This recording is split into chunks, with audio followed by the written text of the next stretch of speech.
What does today mean to you and your family? The end of one journey and the beginning of the next, which is harder than today. Having to go on without her. She was my only child, so having to go on without her is very hard. When I look at her pictures, I see the life and the smiles and the goofiness. I don't have that anymore. But God is good. Sandra Griffin's 17-year-old daughter Arielle was one of 4 people Jaquan Clark was convicted of killing during 2 separate robberies last December. Alfredo Ocasio had a shotgun placed in his mouth. He had an internal decapitation. Jeffrey Szymkowski had the tip of a knife broken off in his skull. And Arielle Griffin beaten to death. Donald MacMaster, a shotgun blast to the chest. These are some of the most cold-blooded killings I think we've seen in Rochester in a long time, and done by a 17-year-old. Clark was sentenced to the maximum for his crimes, 115 years to life in prison. He was cold. He didn't have no remorse. He had no feeling, no reaction, no nothing. That's a monster. Now we got the monster off the street so he won't hurt nobody else. Before handing down his sentence, the judge called Jaquan Clark a ticking time bomb. He said his destiny had been predicted.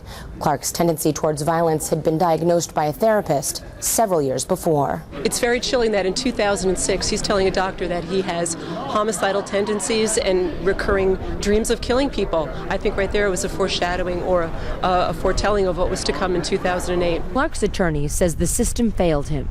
James Nobles says for more than 10 years, Clark was misdiagnosed with attention deficit and defiance disorders instead of post-traumatic stress disorder.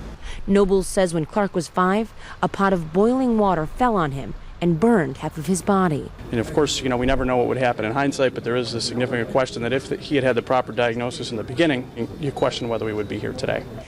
Jaquan Clark continues to deny his guilt and involvement in the murders of Ocasio, Szymkowski, Griffin, and MacMaster.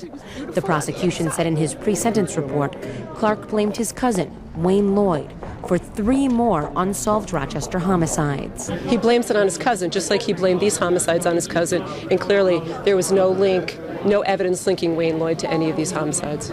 Some of the victims' family members say while the sentencing will help them move forward, they say it did not provide the closure they prayed for. When he left the courtroom and he laughed, that was not right.